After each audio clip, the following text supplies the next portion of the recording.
Hello, কেমন আছো সবাই? আশা করি সবাই খুব ভালো আছে, সুস্থ আছো।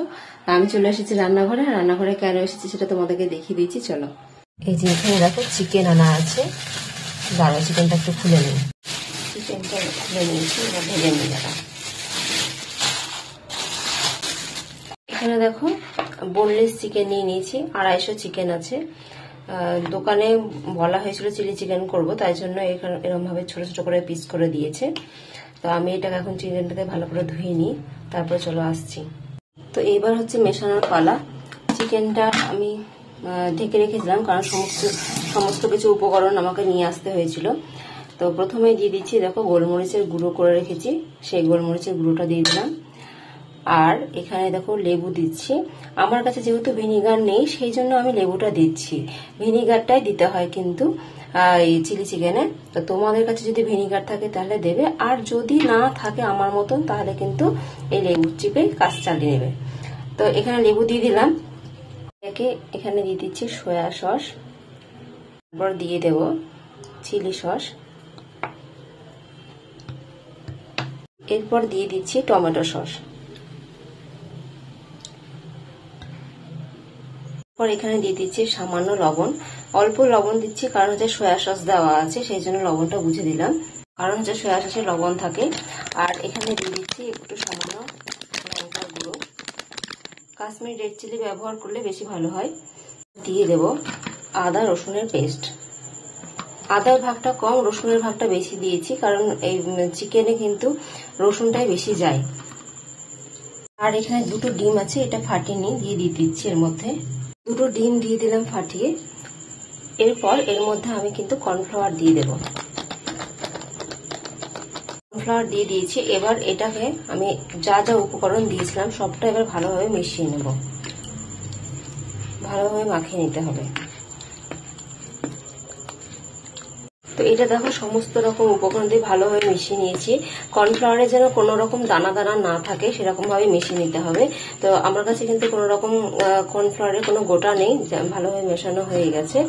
তো সবকিছু উপকরণ পরিমাণ মতন দিয়ে কিন্তু তোমরা তোমাদের চিকেনের যে পরিমাণটা সেই অনুযায়ী কিন্তু সবকিছু জিনিস দেবে, দিয়েই মেশাবে।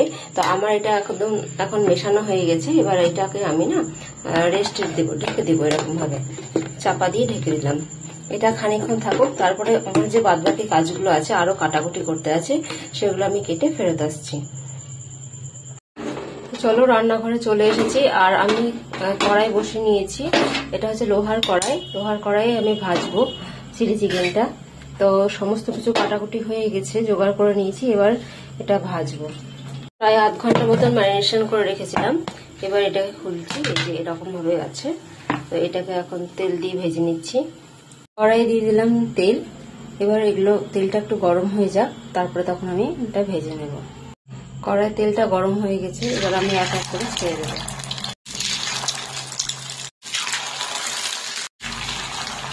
চামচে করে একটুখানি সমস্ত রকম মশলা যেটা দিয়ে মাখিয়েছিলাম সেটা সমেত একটু করে দিচ্ছি, তাহলে বেশ ভালো হবে।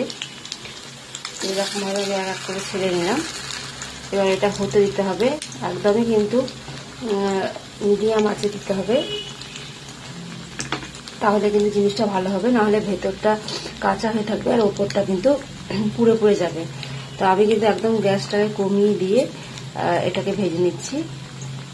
আমি ভুলে তোমার কড়াইয়ে সর্ষের তেল দিয়ে দিয়েছিলাম, সাদা তেলও আছে, সাদা তেলে এটা ভাজতে হবে। তো যাই হোক, ভেজে নিই, তারপরে যখন আমি রান্নাটা করব তখন কিন্তু সাদা তেল ব্যবহার করব। এক পিস হয়ে গেছে, এবার আর একটা তুলতে দেবো। চিকেনটা দেখো একদম লাল লাল করে ভাজা হয়ে গেছে। এবার কিন্তু আমি তুলে নেব, কারণ এর বেশি রাখলে পরে পুড়ে যেতে পারে। তোলা হয়ে গেল। এবার বাদবাকি যে চিকেনগুলো আছে আবারও দিয়ে আমি কিন্তু এক এক করে ভেজে নেব। এইবারটাও ভাজা ভাজা হয়ে এসেছে, এটাও তুলে নেব। আর এই চিকেন ভাজতে ভাজতে না একটা কথা খুব মনে পড়ছে, তার হচ্ছে ছেলের কথা। ছেলে এখন পড়তে গিয়েছে, বাড়িতে নেই। ও যদি থাকতো না, তার সঙ্গে সঙ্গে এসে বলতো, মা একটু দাও। দিয়ে ও এটাকে নিয়ে না তোমার টমেটো সস আর চিলি সস এই দুটো মিক্সড করে মিশিয়ে খায়। তো এটা এরকম ভাবে কিন্তু খেতে খুব সুন্দর লাগে। শুধুই চিলি চিকেন না করে যদি তোমরা এরকম ভাবে চিলি সস আর টমেটো সস দিয়ে খাও তাহলে কিন্তু বেশ ভালোই হয়, ভালোই লাগে খেতে, শুধু মুখে খাওয়া যায়। তো এরপরের যে চিকেনটা, এটা আমার ভাজা হয়ে গেছে, এটা আমি এবার তুলে নেব। তো কিছু ভাজা হয়ে গেছে, এবার যে সর্ষের তেলটা ছিল সেটা ঢেলে নিয়েছি, দিয়ে এখন দিয়ে দিচ্ছি সাদা তেল। একদম আমি পরিমাণটা অল্প দেব। তেলটা গরম হোক, এদিকে দেখিয়ে দিই। এখানে পেঁয়াজ আমি কেটে নিয়েছি, পেঁয়াজের পাপড়িগুলো আলাদা আলাদা করে নিয়েছি, এটা ধুয়ে নেব এখন। আর এখানে নিয়ে নিয়েছি আদা আর রসুনের কুচি আর লঙ্কা কুচি, আর এখানে আছে ক্যাপসিকাম। ক্যাপসিকামটা আমার যেহেতু পেকে গেছিল তাই জন্য রেড ক্যাপসিকাম হয়ে গেছে।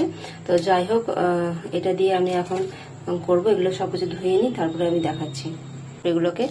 তো প্রথমে দিয়ে দেবো এই আদা আর রসুনের কুচিটা।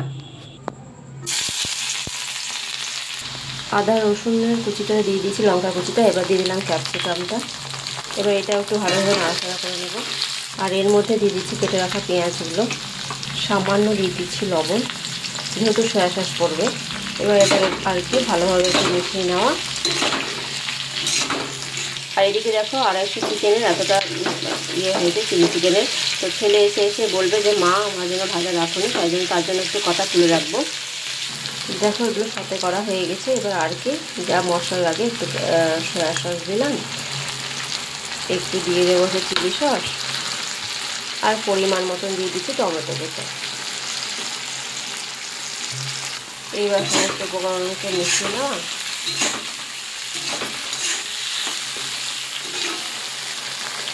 সামান্য দিচ্ছি লঙ্কার গুঁড়ো, কাশ্মীরি লঙ্কার গুঁড়ো থাকলে বেশি ভালো হয়। এটা বেশি দিচ্ছি না, কারণ ঝাল হয়ে যাবে, ছেলে খেতে পারবে না তখন। তো এইবার সামান্য একটু জল দিয়ে দেব। ঝোলটা ফুটে গিয়েছে, এবার এই চিকেনটা ভেজে রেখেছিলাম সেটা দিয়ে দিলাম। এবার আর কি এটা এবার ভালোভাবে মিশিয়ে ঢেকে দেব। ভালোভাবে এটা মেশানো হয়ে গেছে, এটা একটুখানি হোক, ঢেকে দিই। তো চলো 10 মিনিট হয়ে গেছে, এবার ঢাকনাটা আমি খুলে নেব। ঢাকনাটা খুলে নিয়েছি, বেশিক্ষণ তো হতে সময় লাগে না। আর কি কর্নফ্লাওয়ারগুলো রেখেছিলাম বাটিতে, সেটা এবার চারি সাইড দিয়ে ছড়িয়ে দিলাম। গ্যাসের ফ্লেমটা কিন্তু হাই করে দিতে হবে, দিয়ে বেশিক্ষণ ফুটালে চলবে না। অল্প একটু নাড়াচাড়া করে নেব। দেখুন যে জলটা ছিল সেই জলটা কিন্তু সম্পূর্ণভাবে টেনে গেল কর্নফ্লাওয়ারটা দিয়ে। তো আমি এবার কিন্তু গ্যাসের ফ্লেমটা অফ করে দেবো। এটা জাস্ট হয়ে গেছে, এটাকে আর কিছু করার নেই, এখন এটা রেস্টে থাকবে। এখানে চিলি চিকেন আর রুটি নিয়ে নিয়েছি, খেতে বসে গেছি। আর এখানে ছেলে কিন্তু খেতে বসে গেছে। কেমন হয়েছে? ভালো হয়েছে, তোমার রান্না সবসময় ভালোই হয়। ও বাবা, তাই? তো খেতে খেতে একটু বলে দাও যে বড়দেরকে প্রণাম জানাই, বড়দেরকে প্রণাম জানাই, আর ছোটদেরকে অনেক অনেক ভালোবাসা জানাই। আমাদের ভিডিওটি ভালো লাগলে শেয়ার করে দিবেন। সবাই ভালো থাকবেন, বলো সবাই ভালো থাকবেন, সুস্থ থাকবেন। সুস্থ থাকবেন। আজকে আসি, টাটা।